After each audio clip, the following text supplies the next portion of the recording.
5 வருஷம் தமிழ்நாட்டை திரு ஸ்டாலின் ஆண்டு இருக்காரு. எந்த மாதிரி இருக்குது இது? அதான் இந்த அதுக்கு முன்ன ஆண்ட மாதிரி இந்த 5 வருஷம் ஆளல.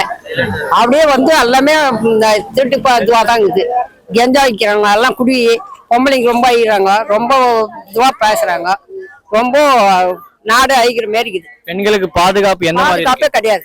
ஆட்சி நல்லா நம்பி எல்லாமே நல்ல இதோ நம்பாங்க, அதுவே போதும், வேற எதுவும் கொடுக்கலவோ பரவாயில்ல. ஜனங்களுக்கு முதியோர்களுக்காக தான் இப்ப எடப்பாடியார் ஒரு அறிக்கை கொடுத்திருக்கிறார். என்னன்னா தரமான அரிசி சாப்பிட்டு அரிசி கொடுக்குறோம்னு சொல்லியிருக்கிறார். அதை பத்தி என்ன நினைக்கிறீங்க? நான் நல்லதான் நினைக்கிறேன். முன்ன ஒண்ணு நல்லா தான் வாங்கணும், 10 கிலோ அரிசி இன்னும் கொஞ்சம் வந்து 5 கிலோ வாங்கிட்டான். தமிழ்நாட்டுல குடியே இருக்கக்கூடாதுப்பா, போதையே இருக்கக்கூடாதுப்பா.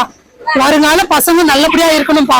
ஓட்டு கேட்க சொல்ல மட்டும்தான் வந்தாங்க, ஓட்டை போட்டோம், ஜெயிச்சுட்டாங்க. அவங்க அங்க சீட்ல உட்காந்துக்கிறாங்க, நாங்க ரோட்ல நின்னுக்கிறோம். அதுதான்ப்பா, ஆட்சி தான் சரியில்லை, அதனாலதான் நாங்க இந்த நிலைமைக்கு இருக்கிறோம். அதனால இதை ஒழிக்கணும்பா. தமிழ்நாடு குடி இல்லாத கஞ்சா இல்லாம நல்ல தமிழ்நாடா இருக்கணும்பா. ஏழைகள் சிரிக்கணும்னா ரெட்டையல ஆடணும், தமிழ்நாடு ஜெயிக்கணும்னா எடப்பாடியார் ஆடணும். நம்முடைய வேட்பாளருக்கு 2 வாக்களிக்க